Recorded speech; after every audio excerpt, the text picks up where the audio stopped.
기독교와 불교의 차이점 하나를 들라면 어떤 점이 서로 다르다고 생각이 되십니까? 무엇보다도 가정에 대한 관점이 서로 180도 다르지 않을까 생각합니다. 불교는 가정으로부터 뛰쳐나와서 극도의 길을 가는 것을 지향하고 있습니다. 물론 가정을 소중히 여기겠습니다만은 가정보다 도를 깨치는 일이 더 가치 있고 더 중요하다는 이야기를 하고 있는 것입니다. 이와는 반대로 기독교는 가정으로부터 뛰쳐나오는 것이 아니라 오히려 그 반대로 가정 속으로 뛰어들어가서 그 속에서 하나님의 뜻을 이루는 일을 하게 됩니다. 가정은 하나님께서 자신의 일을 이루시기 위해 사용하시는 통로이자 도구라고 하는 것입니다. 하나님은 자신의 일을 위해서 먼저 한 가정을 택하시고 부르시고 세우시고 복을 주시고 사명을 주셔서 그 뜻을 성취하도록 만들어 가신다고 하는 것입니다. 예수님께서도 가정의 중요성을 자신의 삶을 통해 실천해 보여주셨습니다. 회당을 찾아가시기도 하셨지만 주로 가정들을 찾아다니시면서 가정들에 모인 사람들을 대상으로 말씀을 전하시고 그들의 필요를 채워주시고 그들의 기도를 응답해 주셨던 것을 보게 됩니다. 뿐만 아니라 초대교회의 시작을 살펴보면 하나의 공통적인 현상이 나타납니다. 초대교회의 교회의 모습은 오늘날 우리가 생각하고 있는 현재의 형태를 가지고 있지 않다는 것입니다. 그렇다면 오늘날 우리가 보고 있는 이 교회 형태를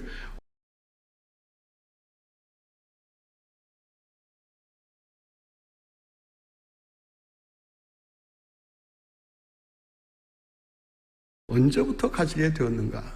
교회 역사가들은 AD 313년을 기점으로 해서 오늘의 교회 형태가 나타나기 시작했다라고 말을 합니다. AD 313년은 컨스탄틴 대제가 기독교를 로마의 종교로 공인한 해라고 할 수 있습니다.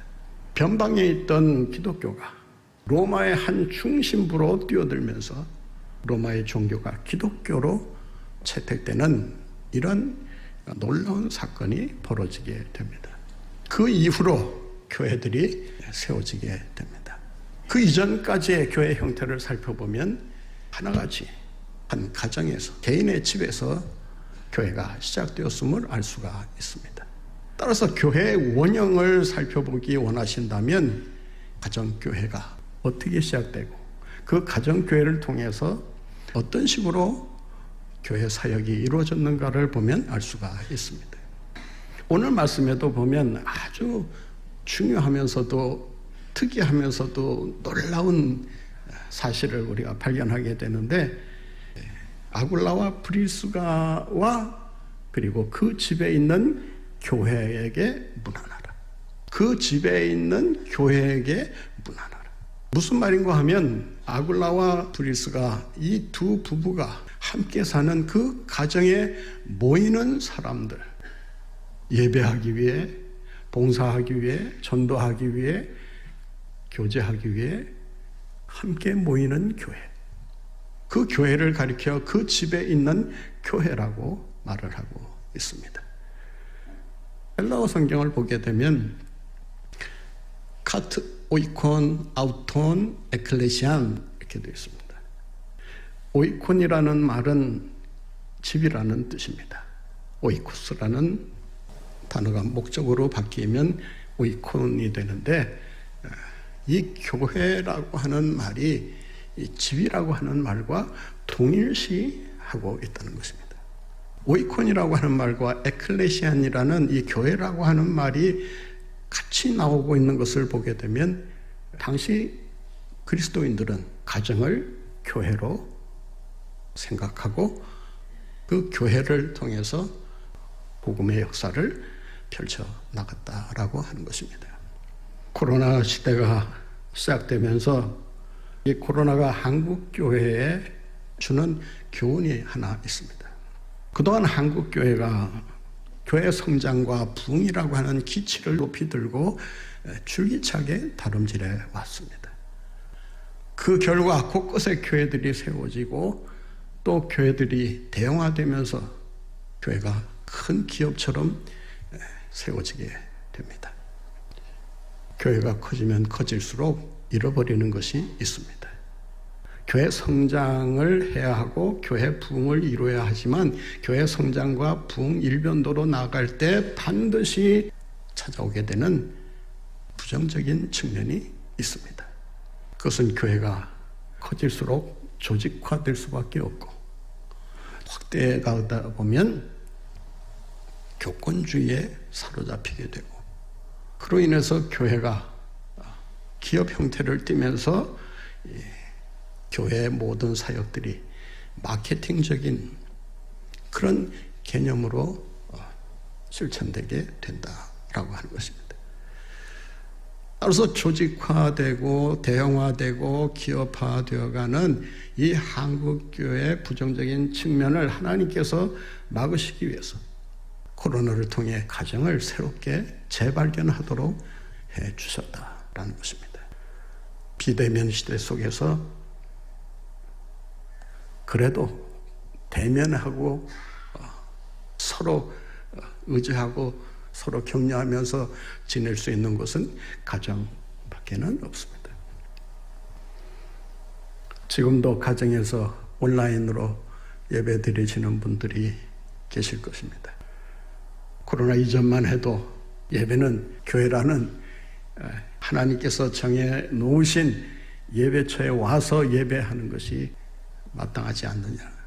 교회 이외에 다른 장소에서 예배드리는 일은 예배라고 보기가 어렵지 않느냐라는 인식이 사람들의 머릿속에 깊이 박혀 있었던 것입니다.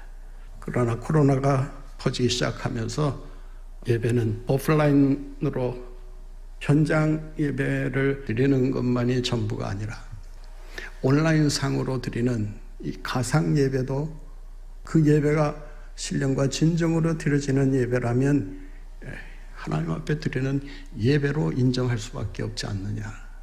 아직도 이 두 사이에 그 갈등이 있습니다만은 어떻든 이 코로나가 우리에게 가르쳐주는 중요한 교훈 하나는 바로 이것입니다. 가정이 바로 교회다라고 하는 것입니다. 가정이 교회가 하는 일을 다 할 수는 없습니다. 또 교회에서 하는 것처럼 어떤 조직을 가질 수도 없습니다. 물론 가질 수 있겠죠. 아내는 재정부장하고 남편은 선교부장하고 자식들은 봉사부장하고 이런 식으로 교회가 가지고 있는 그러한 조직들을 임의로 사용할 수 있을 거예요. 또 교회가 하는 예배라든지 전도라든지 교육이라든지 구제라든지 봉사라든지 교제라든지 이런 차원에서 그 가족을 중심으로 해서 그 영역을 더 넓혀나갈 수가 있을 것입니다. 따라서 오늘 우리 본문이 우리에게 가르쳐주는 아주 중요한 가르침은 가정이 교회로서의 역할을, 교회로서의 기능을 다할 수 있어야 한다라고 하는 것입니다. 초대교회를 보게 되면 앞서 말씀드린 것처럼 모두가 다 집에서 교회가 시작되었음을 알 수가 있습니다. 초대교회라고 할 수 있는 예루살렘 교회가 어디에서 태동합니까? 마가의 집에서 시작합니다. 고린도 교회가 어디에서 시작하는지 아십니까? 가이오라는 식주인의 집에서 시작합니다. 라오디게아 교회가 어디에서 시작하는지 아십니까? 골로새서 3장에 보면 눈바라는 여인의 집에서 시작이 되었다라고 기록하고 있습니다. 뿐만 아니라 빌립보 교회가 어디에서 시작하는지 아십니까? 여성 CEO였던 루디아의 집에서 빌립보 교회가 시작이 됩니다. 유럽의 최초로 세워지는 교회가 빌립보 교회라고 한다면 여성 CEO로서 교회를 섬겼던 이 루디아의 역할이 얼마나 탁월했는가를 우리가 알 수가 있습니다. 에베소 교회가 어디에서 시작합니까? 바울을 따라 에베소로 건너갔던 브리스길라와 아굴라 부부의 집에서 시작이 됩니다. 오늘 본문 말씀에 보면 아굴라와 브리스가의 집에 있는 교회, 그 집에 있는 교회가 주님이 세우시는 교회로서 그 집에 세워지게 되었다라고 하는 것입니다.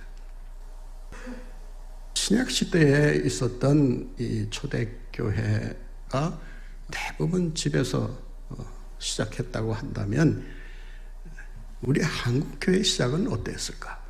여러분, 우리 한국 교회사를 공부 직접 하신 분은 안 계시겠지만 이렇게 저렇게 책을 통해서 또 설교를 통해서 들으신 분들은 우리 한국 교회 출발이 사랑방에서 시작되었다는 것을 알 수가 있습니다. 한국교회 어머니 교회로 알려진 세문안 교회가 어디에서 태동하는지 아십니까? 언더우드 선교사의 사랑방에서 시작합니다. 부산의 어머니 교회로 알려진 초량교회가 어떻게 시작되는지 아십니까? 부산 선교의 책임을 맡고 부산에 파송된 윌리엄 베어드라고 하는 선교사가 중구 영주동에 일본 사람으로부터 땅을 사가지고 그곳에 집을 짓고 그 사랑방에서 최초로 교회를 시작합니다. 그 교회가 있었던 자리가 지금 어딘지 아세요? 영주동에 있는 코모도 호텔이 바로 그 자리라고 합니다. 제가 그 이야기를 책을 통해서 제가 접하고 나서 이런 기도 제목이 생겼어요. 하나님, 제게 앞으로 큰 돈 주시면 저 코모도 호텔 내가 인수하겠습니다. 한국교회, 그 교회 뿌리가 있는 곳이고 역사적인 의미가 담겨 있는 그곳에 코모도 호텔을 개조해서 대한민국에 하나밖에 없는 박물관을 제가 시작하겠습니다. 코웃음 쉬는 분들 계시는데 하나님께서 또 역사하시면 못할 일이 뭐가 있겠습니까? 혹시 제 꿈에 동의하시는 분 계시면 지금부터 기도하면서 한번 준비하세요. 아무도 동의 안 하시는 것 같은데 어떻든 한국교회가 어디에서 시작이 되었는가? 그 집에 있는 교회, 그 집에 있는 교회가 한국을 대표하는 교회로 점점 성장하게 되고 그 영향력을 나타내게 되었다라고 하는 것입니다. 여러분의 가정이 교회로서 우뚝 세워질 수 있기를 바랍니다. 교회가 하는 사역이나 활동이 그냥 교회 안에서만 해야 되는 일로 생각한다면 하나님의 일을 축소하는 그런 행위에 불과합니다. 우리 가정이 하나님이 세우시는 교회가 되어서 여러분의 가정, 교회를 통해서 정말 하나님의 복음의 역사가 힘차게 전개되는 이러한 은혜가 함께 하시기를 간절히 바랍니다. 오늘 말씀에 보면 이 교회를 이루고 있는 그 중심에 이 아굴라와 브리스길라라는 두 사람이 서 있습니다. 이 두 부부의 이름은 신약 성경에 7번에 걸쳐 나타나는데 그 7번 기록된 그 말씀들을 보게 되면 이 두 사람의 이름이 동시에 나타난다고 하는 것입니다. 오늘 본문 말씀에 보면 아굴라와 브리스가 이 두 사람의 이름을 거론하면서 아굴라라는 남편의 이름을 먼저 앞세우고 있습니다. 그런데 이 본문 이외에 다른 6군데에서는 이 이름이 순서가 바뀝니다. 브리스가와 아굴라 이렇게 나타납니다. 왜 여성의 이름을 남성의 이름보다 앞서 기록하고 있는가? 여성의 이름이 앞에 오는 경우는 두 가지 경우가 있다고 합니다. 하나는 사회적인 신분이 남자에 비해서 월등 높을 때, 당시 신분사회였기 때문에 그 신분을 존중하는 뜻에서 여자의 이름을 먼저 앞세운다고 합니다. 두 번째는 남성의 역할보다 여성의 역할이 탁월할 때, 여성이 남기는 업적이 훨씬 더 클 때 여성을 앞세워 기록한다고 하는 것입니다. 이 두 사람의 이름이 동시에 나타나면서 또한 여성의 이름이 먼저 앞서 기록된다고 하는 것은 무엇을 뜻하는가? 주님의 일을 위해서는 여성이 앞서든 남성이 앞서든 상관이 없다라고 하는 것입니다. 남성의 입장에서는 좀 기분이 나쁠 수 있을 거예요. 왜 아내의 이름을 먼저 거론하는가?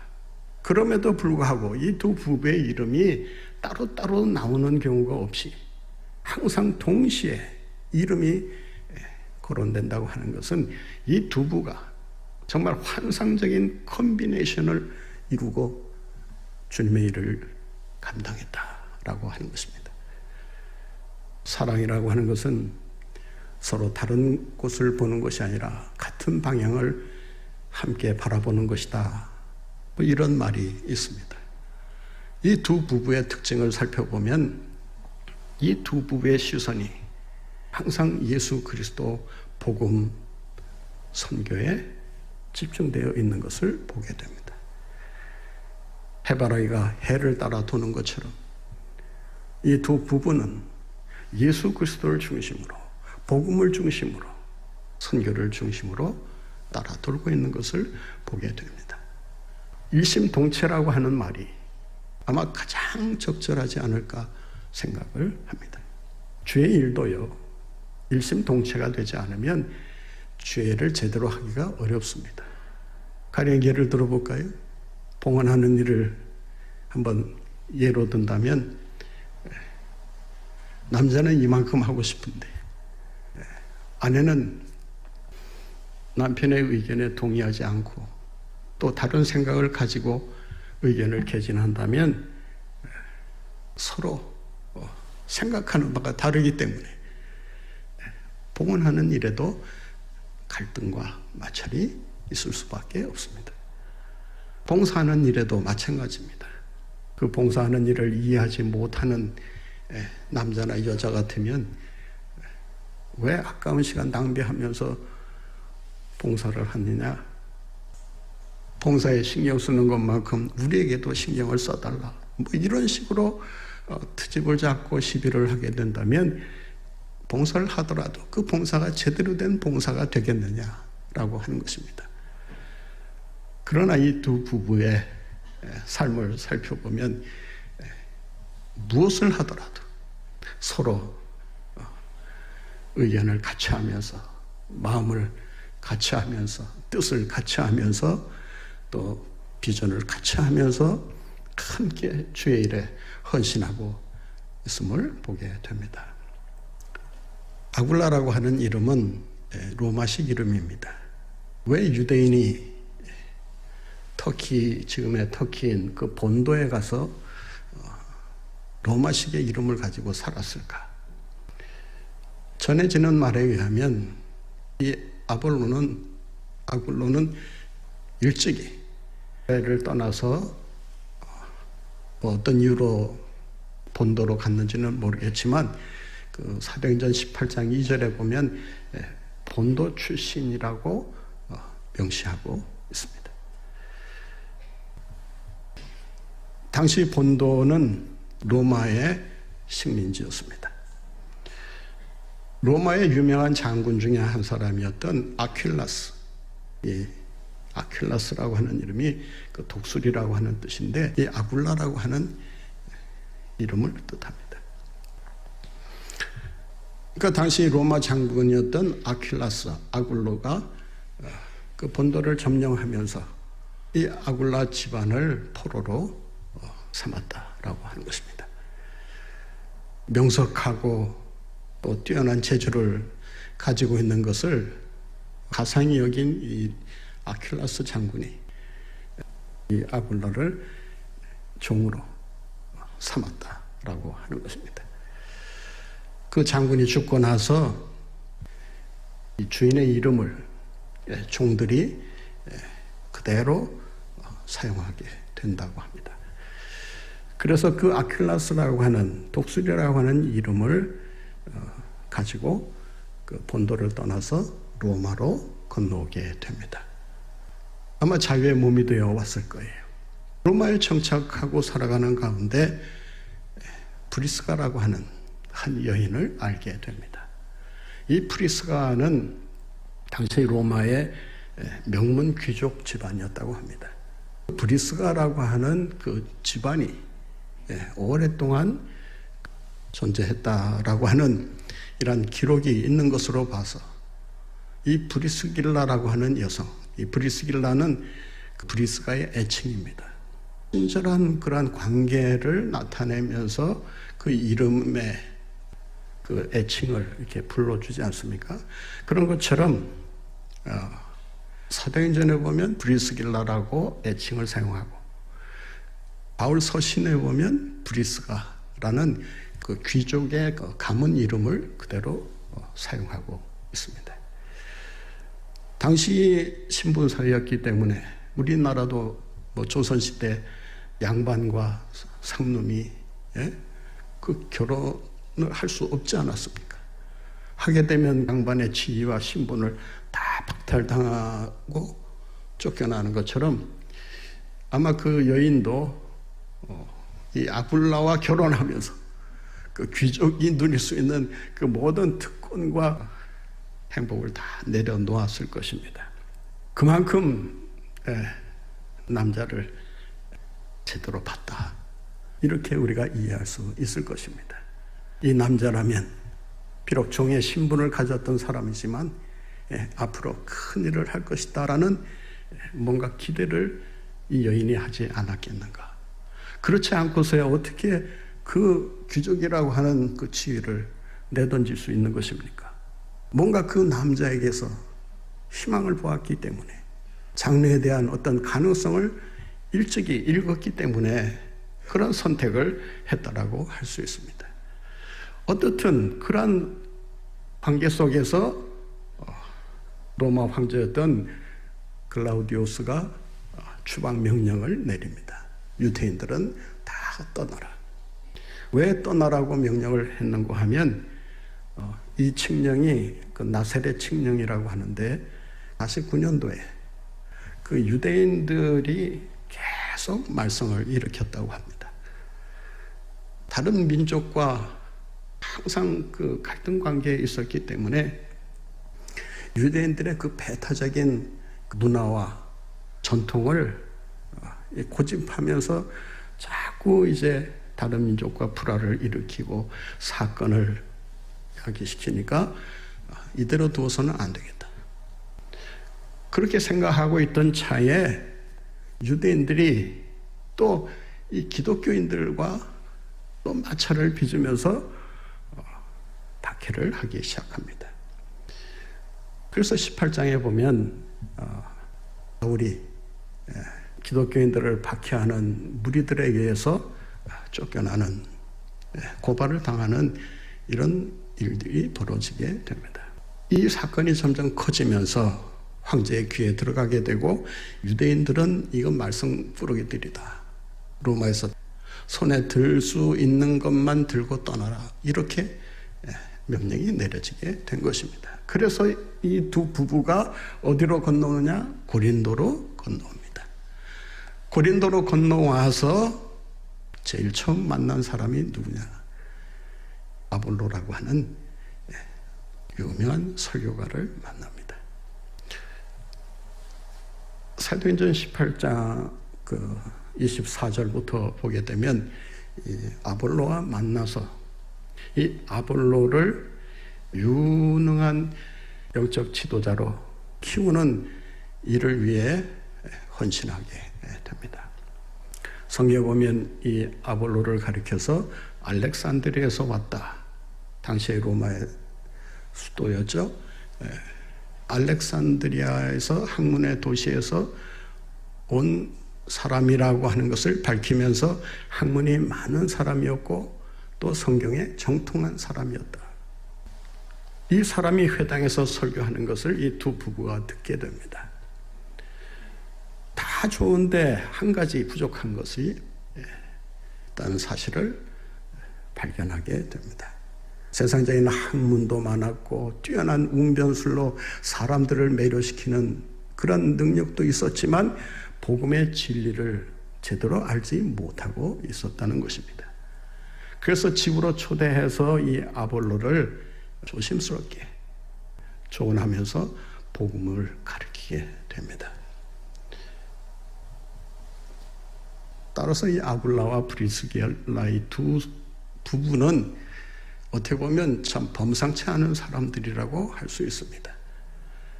그들은 아볼로라고 하는 인물을 바울을 대신할 지도자로 키워냅니다. 이 부부가 한 일이 나중에 어떤 결과를 가져오느냐. 이 아볼로가 유명한 부흥사가 되고 설교가 돼서 바울에 이어서 제2대 고린도 교회 목회자가 됩니다. 이런 과정을 통해서 이 부부의 역할을 살펴보면 이 부부가 한 일은 영적인 지도자를 길러내는 아주 귀한 일을 했다라고 하는 것입니다. 교회가 해야 될 많은 사역이 있지만 그 중에 교회가 반드시 해야 될 일 가운데 하나가 바로 미래의 지도자를 키우는 일입니다. 미래의 지도자를 키우지 않으면 그 교회의 미래는 결코 희망이 없다라고 할 수 있을 것입니다. 한국 교회가 시간이 늦긴 했지만 지금부터라도 이 코로나 시대에 우리에게 가르쳐주는 중요한 교훈 중에 하나가 바로 이것입니다. 가정의 회복과 더불어 지도자를 길러내라는 것입니다. 코로나 이후를 이끌어갈 지도자를 양성해내지 않는다면 코로나 이후에 한국교회가 어떤 식으로 무너지게 될지는 아무도 알 수가 없다라고 할 수 있습니다. 이 두 부부는 아볼로라고 하는 한 지도자를 길러냄으로써 교회를 살리고 또 선한 영향력을 세상에 전할 수가 있었던 것입니다. 제가 우리 여러분의 가정에 도전합니다. 여러분의 자녀가 되었든 아니면 다른 사람이 되었든 미래의 지도자를 한 사람씩 꼭 길러내시기를 바랍니다. 좋은 신앙의 정치인, 정말 믿음이 훌륭한 교육가, 믿음이 탁월한 경제인, 기술자, 학자, 곳곳에서 정말 예수 그리스도 가치관을 가지고 이런 세계관을 가지고 훌륭한 인재들을 길러낼 수 있는 그런 지도자 양성에 힘쓰시는 여러분들의 가정이 되셔서 여러분들의 가정을 통해서 교회가 살고 이 나라의 교육이 살고 이 나라 이 백성이 정말 복받는 이러한 축복의 역사가 있어지기를 간절히 바랍니다. 이 두 부부는 사람만 길러냈을 뿐만 아니라 자기의 직업을 통해서 비즈니스 사업을 통해서 바울로 하여금 세계 선교의 꽃을 피우도록 후원을 하고 뒷받침을 했다는 것입니다. 사도행전 18장 2절에 보면 이 브리스길라와 아굴라 부부가 고린도로 넘어오면서 사도 바울과 만나는 이야기가 기록되어 있습니다. 그 말씀에 보면 바울이 그들에게 감해 이렇게 되어 있습니다. 브리스길라와 아굴라 부부가 바울의 명성을 듣고 찾아오는 것이 아니고 바울이 그들이 왔다는 소식을 듣고 감해 이렇게 되어 있습니다. 소식을 들었는지 무슨 이유로 갔는지는 알지 못하지만 가매라고 하는 단어가 의도적으로 가는 행위를 가리키는 동사입니다. 따라서 분명한 의도를 가지고 그들에게 찾아갔다는 것입니다. 무슨 의도로 갔을까요? 3절에 보면 그 이유를 이렇게 밝히고 있습니다. 생업이 같았다. 그 생업이 뭐냐? 천막을 제조하는 기술이었다. 아굴라가 평소 가지고 있었던 그 기술이 천막을 짓는 일이었는데 마침 천막을 짓는 기술을 아버지로부터 일찍이 배운 바울이 가서 같은 생업을 하는 것을 보고 같이 거하면서 성경에 보면 같이 거했다. 그러니까 이 부부와 바울이 같이 함께 일도 하고 그 집안에 같이 머물렀다라고 하는 것입니다. 당시 천막 제조 기술은 아무나 할 수 있는 일이 아니었습니다. 로마는 전쟁을 많이 했기 때문에 부상자를 실어 나르거나 또 그 군인들이 싸움하면서 머무는 천막이 대대적으로 필요했던 시대입니다. 따라서 바울의 아버지도 이 천막 제조 기술을 통해서 많은 부를 이루게 되고 그 부를 가지고 로마의 시민권을 샀다라고 하는 것입니다. 그래서 바울이 그 로마 시민권을 가지고 시민권을 무기로 해서 선교 사역을 힘차게 펼쳐갈 수가 있었다라고 하는 것입니다. 이런 상황 속에서 우리가 그 천막 제조 기술을 그 당시로 돌아가서 생각해 본다면 이 아굴라 브리스길라 부부가 이 천막 제조 사업을 통해서 막대한 이익을 얻었을 것이다. 짐작케 하는 일이 있습니다. 이후에 바울의 그 행동을 보게 되면 천막 제조 기술을 가지고 있었지만 그 일에 종사했다는 기록이 나타나지를 않습니다. 모르긴 해도 이 아굴라 브리스길라 이 두 부부의 적극적인 후원과 지원으로 세계 선교를 마음껏 펼칠 수가 있었다라고 하는 것입니다. 그래서 신학자들이 이 두 부부를 평가하면서 이렇게 이야기합니다. 이 두 사람의 후원으로 인해서 마침내 세계 선교에 꽃을 피우게 되었다라고 합니다. 바울의 열정도 있었고 비전도 있었지만 바울의 그 사역을 뒷받침할 수 있는 이 두 사람의 전적인 헌신이 있었기에 세계 복음화가 수월하게 이루어질 수 있었다라고 하는 것입니다.